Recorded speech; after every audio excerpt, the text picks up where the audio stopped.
Véanse aquí adelante.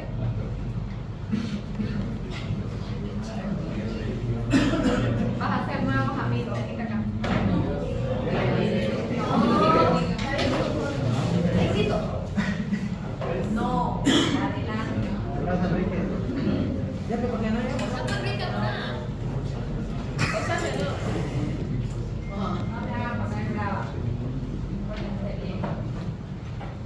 Ya. Vamos a acabar este tema así rapidito. La IEPI nutricional clínico. Teóricamente vamos a ver que hay algo muy importante de cómo hacer el manejo y cómo tratar, qué medidas terapéuticas tomar con el paciente con desnutrición severa, crónica, ¿no? El paciente que son específicamente los marasmáticos, los guayorcos. Entonces, esa es la conducta que vamos a darle más importancia en este tema, porque los demás ya hemos hablado sobre las diarreas, las disenterías, sobre las neumonías. Sabemos que el síntoma principal es tos, por ejemplo, pero este tema se va a buscar a eso. Por ahora lo vamos a manejar así.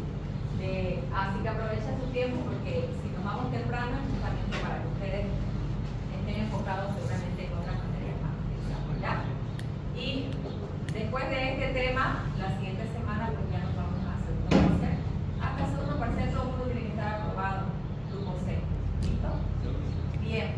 Entonces, este IEPI nutricional clínico se basa en hacer un manejo adecuado sobre la desnutrición aguda crónica en los niños de 2 meses a 5 años de edad, ¿no? Entonces, este manejo tiene ciertas actualizaciones que nos van a hablar sobre las actualizaciones que preferentemente se dan sobre el aspecto nutricional más allá de las enfermedades más frecuentes. Pregunta de examen los indicadores ideales para poder definir este estado de desnutrición. Se lo va a realizar a través del indicador que estamos hablando de la talla para la edad. Entonces, el indicador ideal para poder verificar la desnutrición es este indicador, pero sin embargo son útiles ambos para poder hacer el estudio, la verificación del estado nutricional. Por eso es que hacemos una relación que tiene el peso para la talla para la edad. Sin embargo, este indicador ideal para la desnutrición, que es la talla para la edad, nos va a ayudar a verificar este estado o esta condición carente, ¿no? Entonces vamos a clasificarlo utilizándolo para la clasificación de la tendencia de crecimiento lineal como inapropiado o apropiado, que lo hemos visto en la parte práctica. Entonces, esta IEPI va a promover justamente la verificación del estado nutricional del niño en estas etapas, pero además nos vamos a enfocar a ver los síntomas principales sobre estas enfermedades más frecuentes que se dan en un periodo de 2 meses a 5 años. Frecuentemente estos niños vienen por síntomas principales, que más adelante, esta es la IEPI de actualización, que solamente tiene la diferenciación de la determinación del estado nutricional.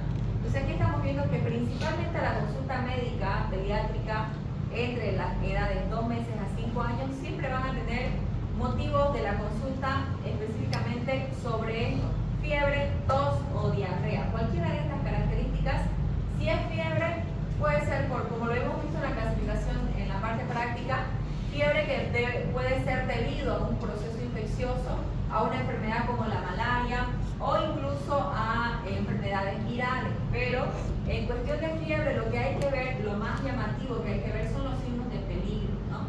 En este caso, la rigidez de nuca, por ejemplo, que es un estado mucho más crítico en el paciente, o las convulsiones, que típicamente en las emergencias pediátricas se van a ver pobladas por este tipo de pacientes. En estas edades es muy típico, estas enfermedades son muy típicas de la edad. Tos como síntoma principal, lo hemos hablado en la práctica también, en esta clasificación hemos conocido las neumonías, ¿no? Neumonías con uno de los síntomas que también se remarcan en estos cuadros respiratorios como las sibilancias. Hemos hecho también el manejo y el uso de los broncodilatadores, ¿verdad? Entonces, otro de los aspectos son las diarreas, los procesos infecciosos. Lo más crítico en esta situación, en la anterior, la dificultad respiratoria, por eso hacíamos uso de este tipo de tratamiento, pero en este Las diarreas hemos visto que típicamente se dan por los cuadros de deshidratación severa, moderada y leve, y de acuerdo a la característica clínica usted hace uso de los diferentes planos A, B o C. Pero en este cuadro, en este IEP nutricional, se incorpora estos nuevos tratamientos para cada clasificación, en este caso la desnutrición aguda moderada, con la utilización del ATLU, que es el alimento terapéutico listo para el uso. ¿Y cuál era la dosis de un niño de 6 meses a 2 años, verdad?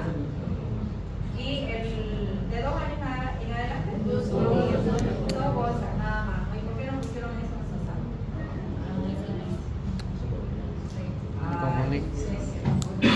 Entonces, esas son eso es lo nuevo. La actualización de esta IEPI está indicado justamente ese tratamiento, más allá de ver o conocer lo que ya hemos visto en la práctica, las medidas terapéuticas que se realizan en este tiempo, ¿no? Eso ya lo hemos visto. Ahora lo nuevo que vamos a hablar en este tema teórico son las indicaciones o incluso las contraindicaciones de las actividades iniciales para los tratamientos de una desnutrición crónica o severa, que eso no lo hemos visto todavía. Entonces, en esta desnutrición leve también incluyen actividades sobre la alimentación complementaria de acuerdo a la edad del paciente, porque estamos hablando que son pacientes lactantes y que van aumentando su alimentación a medida o de acuerdo a su edad por encima de los 6 meses de edad. En este cuadro me está diciendo que hay un formulario para poder corregir cómo hacer el seguimiento de la ganancia del peso y para poder sacar a estos niños en esta clasificación una desnutrición aguda leve. Se hace un seguimiento a través de un formulario, donde en este formulario es lo que estamos viendo los datos del paciente.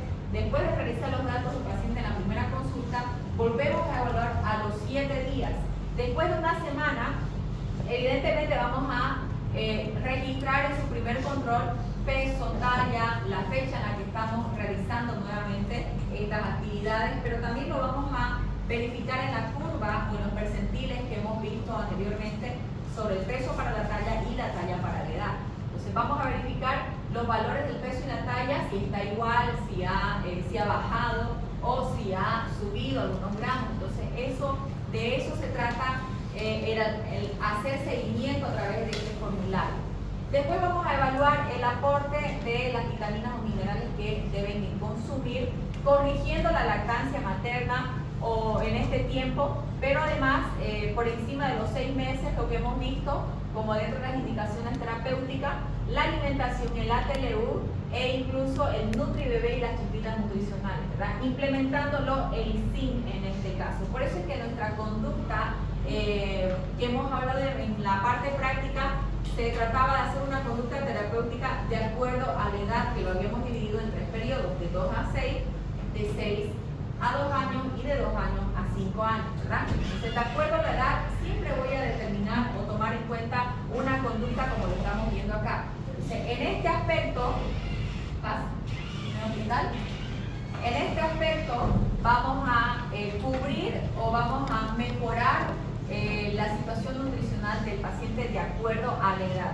Pero tampoco dejamos de ver si es que se asocia a otras enfermedades.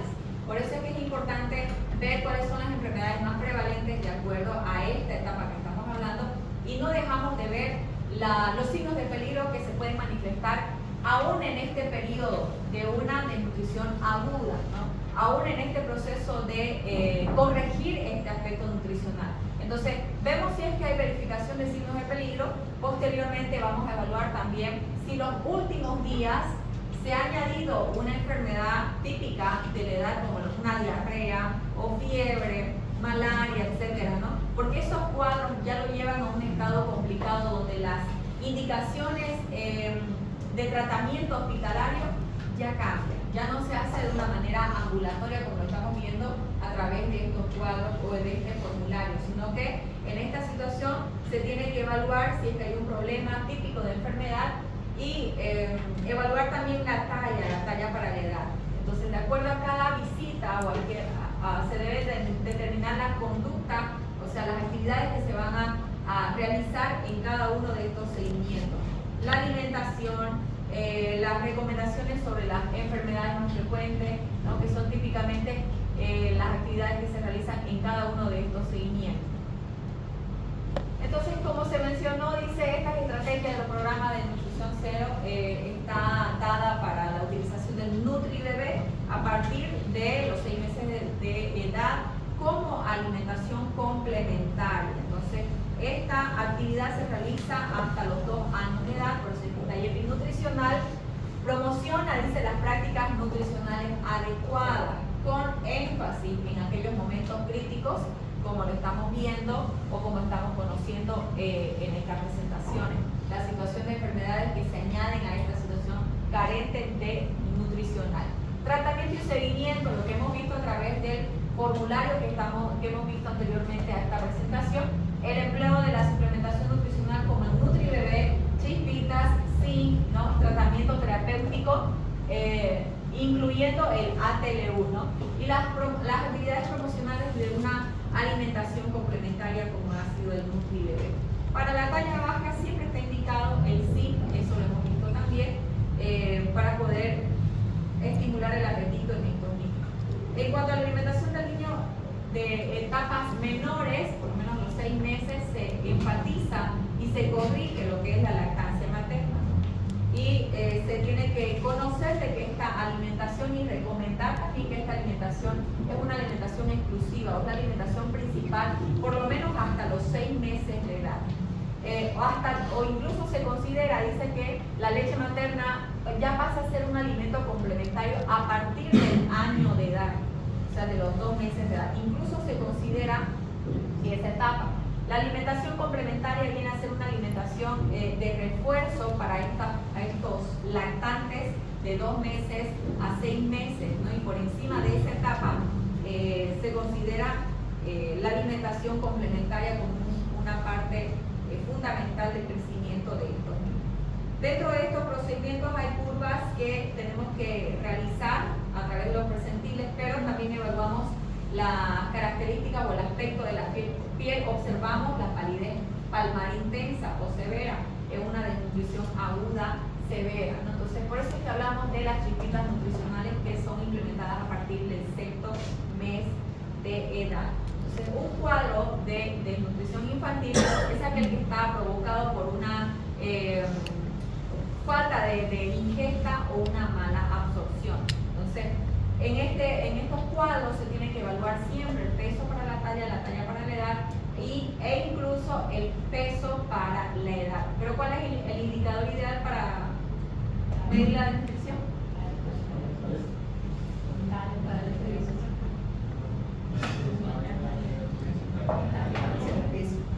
¿Cuál es? Talla para la edad. Aquí. ¿Cuál es?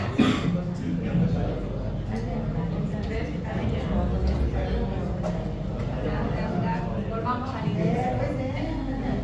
Aquí estamos viendo percentiles o tablas, son aquellas que vamos a relacionar, nos van a ayudar. Talla para la edad, indicador ideal para la desnutrición. Entonces, ¿qué quiere decir?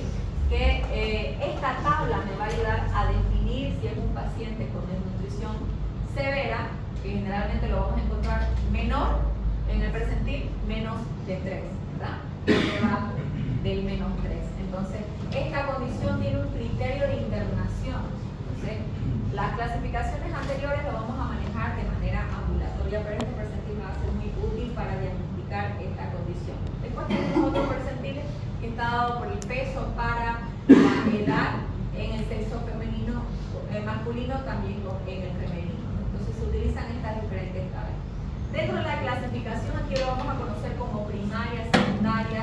Si hablamos del tiempo de la evolución, estas pueden ser agudas y crónicas, y si hablamos de la severidad o la gravedad de este estado nutricional, lo vamos a conocer como leve, moderada y grave o severa. Entonces, dentro de esta clasificación, que también es pregunta de examen, es una clasificación primaria y secundaria, puede deberse a una mala alimentación, puede deberse a una debilidad, puede ser causas hereditarias, pero se caracteriza por haber un poco crecimiento. Si gusta, puede salir a la mano, ¿ya? O de lo contrario, también puede deberse a enfermedades repetitivas. Este es el grupo que sale todo el tiempo Así que voy a optar por cerrar la puerta y nadie sale, se aguanta hasta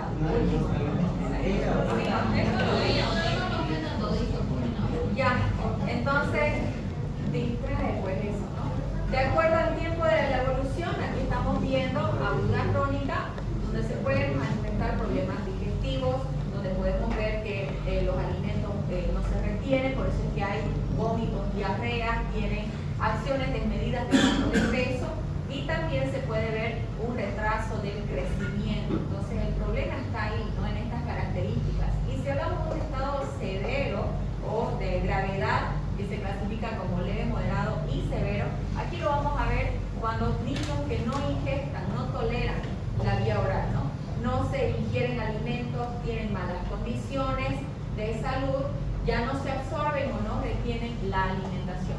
Entonces estas son las clasificaciones que tenemos que reconocer. Otro de los aspectos que es reconocer cuando estoy viendo un niño desnutrido, ¿qué características tiene? Estos niños pueden ser irritables. Lo primero que se identifican es que tienen un bajo peso. Segundo, estos niños no tienen ganas de jugar, hay cansancio y quizás la característica más común que se puede reconocer es que la enfermedad lo ataca consecutivamente, ¿no? Entonces, no solamente hay una defensa baja por consecuencias, sino que estamos viendo un estado deficiente de la alimentación. Por eso es que consecutivamente hablábamos que los niños que no se alimentan adecuadamente hasta los 2 años, ¿qué problemas irreversibles pueden haber? Baja estatura, problemas en el aprendizaje, ¿no? Entre otros problemas en el aparato circulatorio, hay mayor probabilidad de desencadenar patologías tan comunes como hipertensión, afecciones coronarias, diabetes, ¿no? O incluso la obesidad.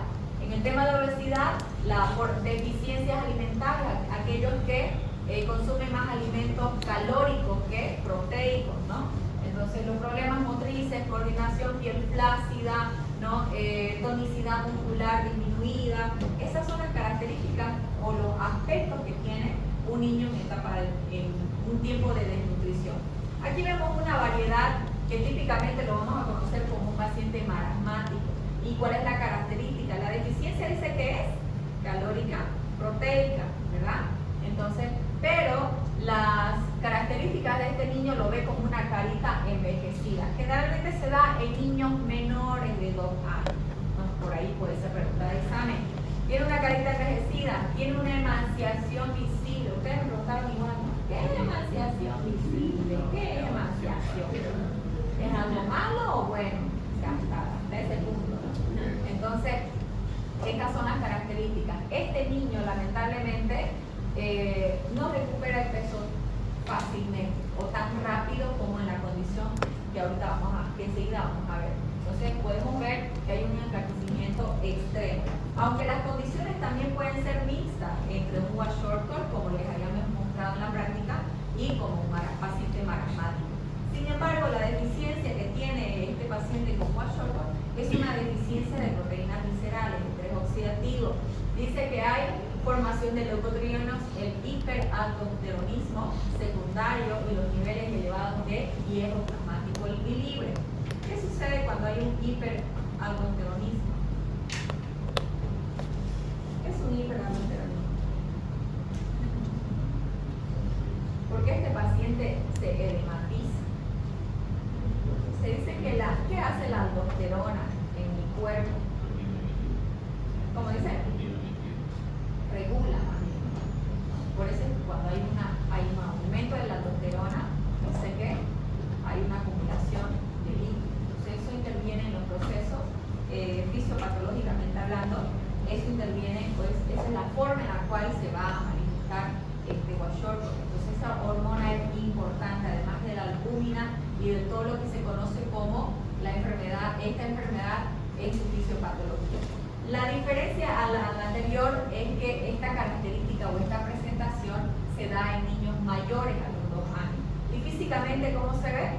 Edematizado, miembros inferiores, carita redonda o rellenadita, el abdomen más globoso, ¿no? Entonces esas son las manifestaciones que se pueden observar.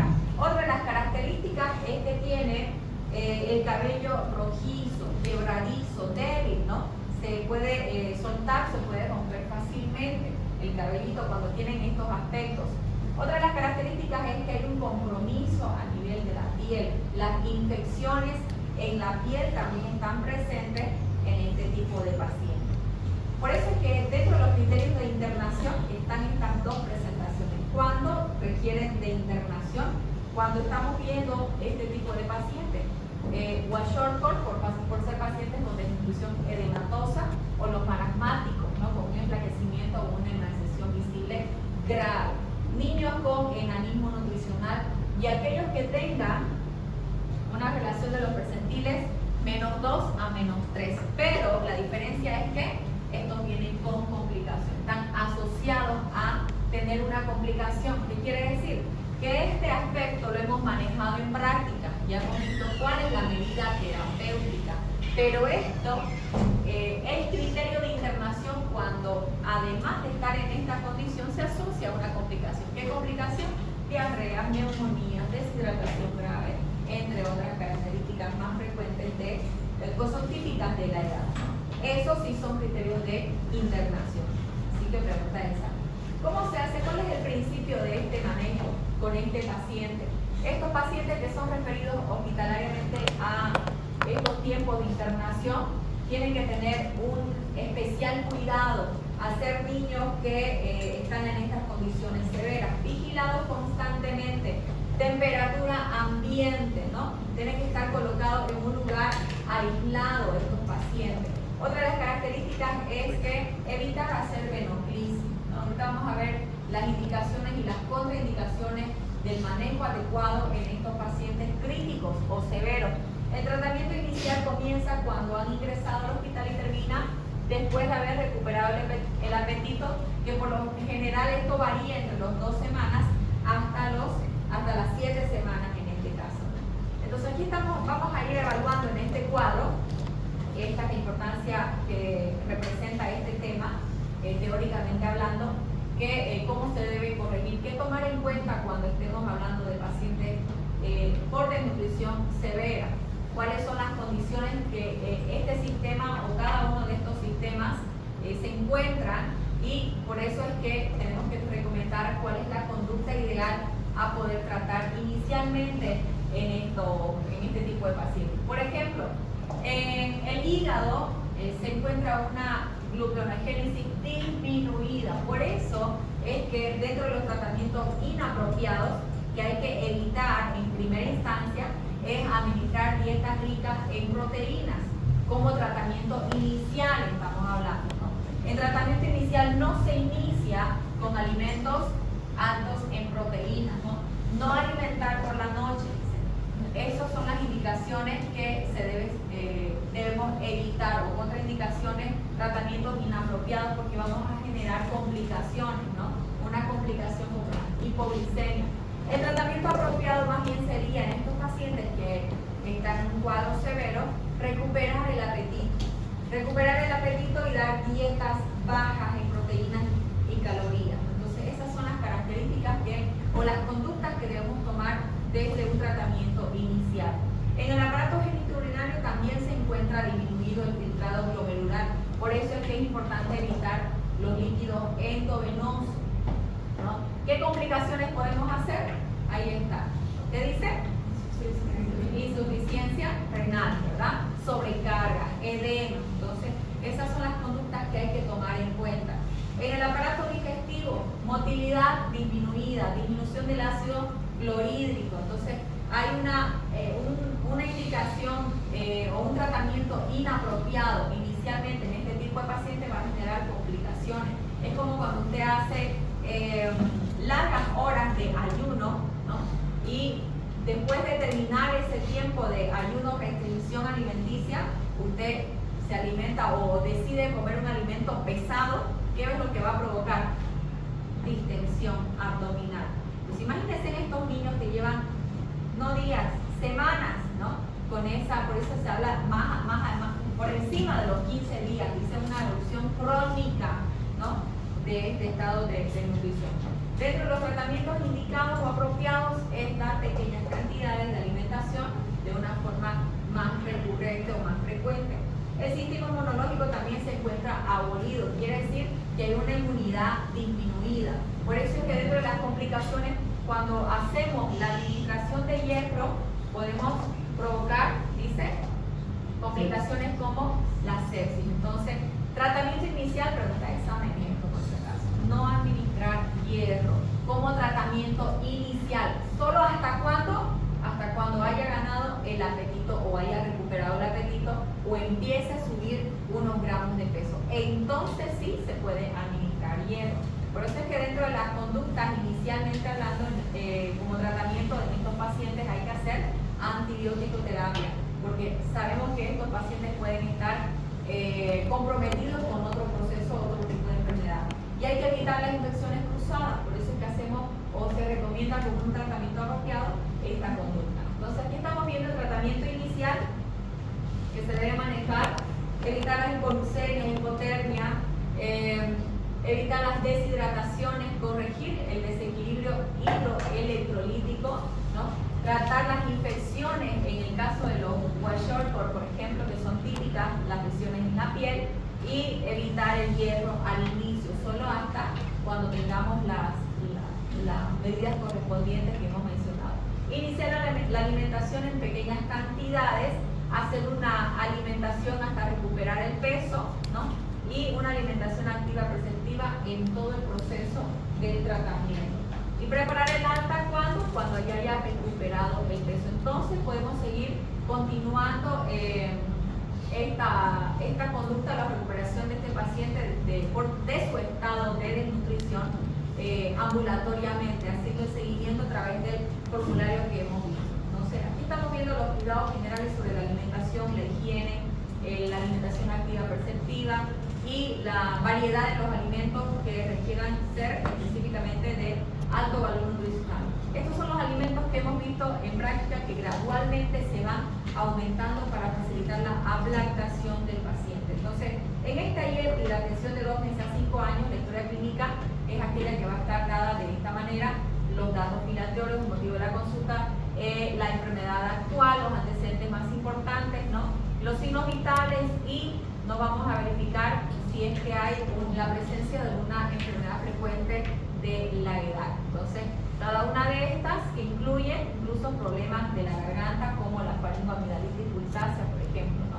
Dentro de estas adecuaciones es importante evaluar la palidez palmar intensa y el manejo de cada una de estas enfermedades más frecuentes con la utilización, el empleo del zinc, la ciprofloxacina o los antibióticos terapias y para las deshidrataciones, ¿no? En el caso del manejo de las sibilancias, clasificar, dice, las enfermedades respiratorias altas, ¿no? O las enfermedades febriles como sin riesgo de malaria, incluido la actualización de los tratamientos para este proceso malario. En cuanto a tos, dificultad respiratoria, sabemos que la tos es un síntoma principal. Entonces, de aquí en adelante solamente vamos a enfocarnos a ver las enfermedades más frecuentes, pero más allá de la tos como síntoma principal o la dificultad respiratoria, es evaluar al niño con tos, si es una infección respiratoria, asma bronquial, ¿no? Desde aquí, desde estas etapas, vamos a evaluar la intercurrencia que tienen de estos síntomas principales, hablando de asma bronquial, ¿no? Entonces, estos pacientes son diagnosticados cuando va bajo un criterio de diagnóstico. Por eso es que cuando usted escucha sibilancias, no lo va a diagnosticar como un paciente asmático, sino hasta cuándo se diagnosticaba más recién.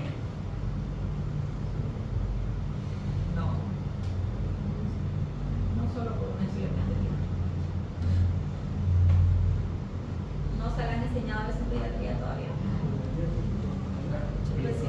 Son métodos de diagnóstico, sí, pero hay que evaluar, no nos olvidemos que antes de utilizar los métodos diagnósticos, tenemos que manejar la parte clínica. Y si es la primera vez que muchas sibilancias,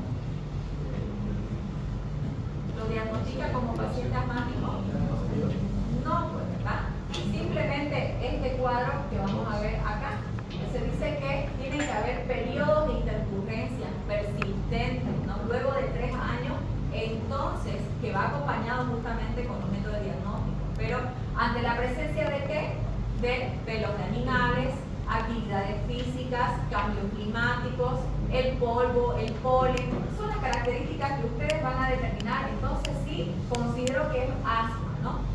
Con algunos de estos criterios que pueden estar presentes y que se pueden manifestar ocasionalmente. Dice usualmente a más de una ocasión por mes.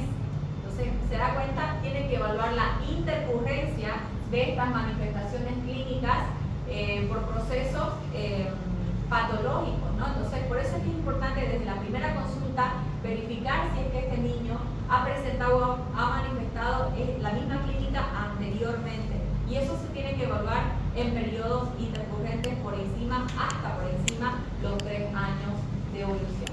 Entonces, diarreas es una patología infecciosa en la cual observamos y determinamos, donde específicamente nos centramos en ¿qué?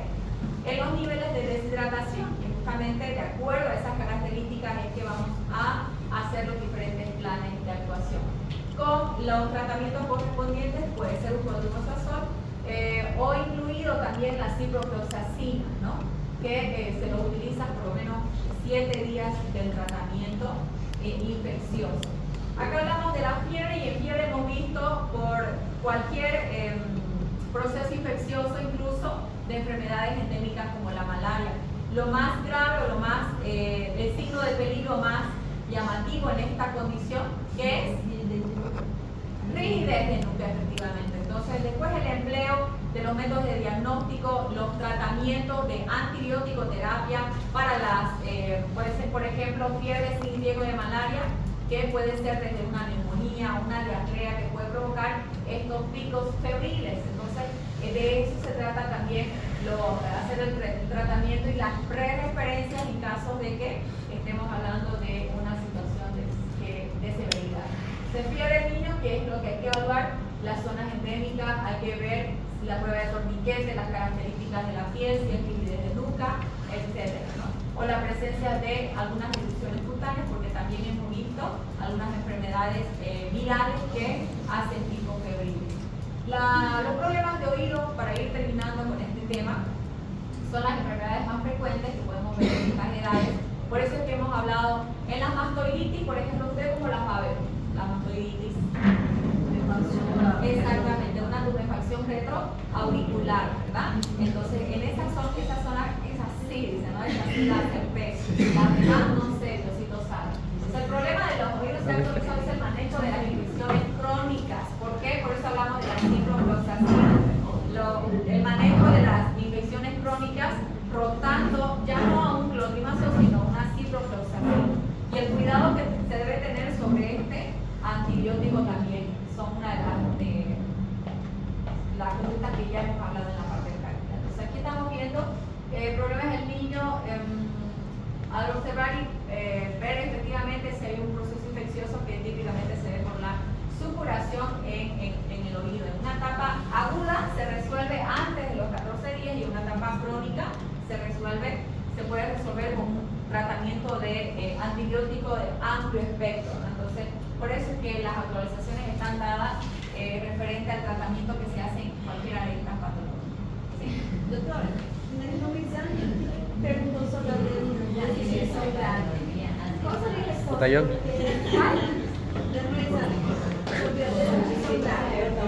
Ahí yo creo que la que hablamos de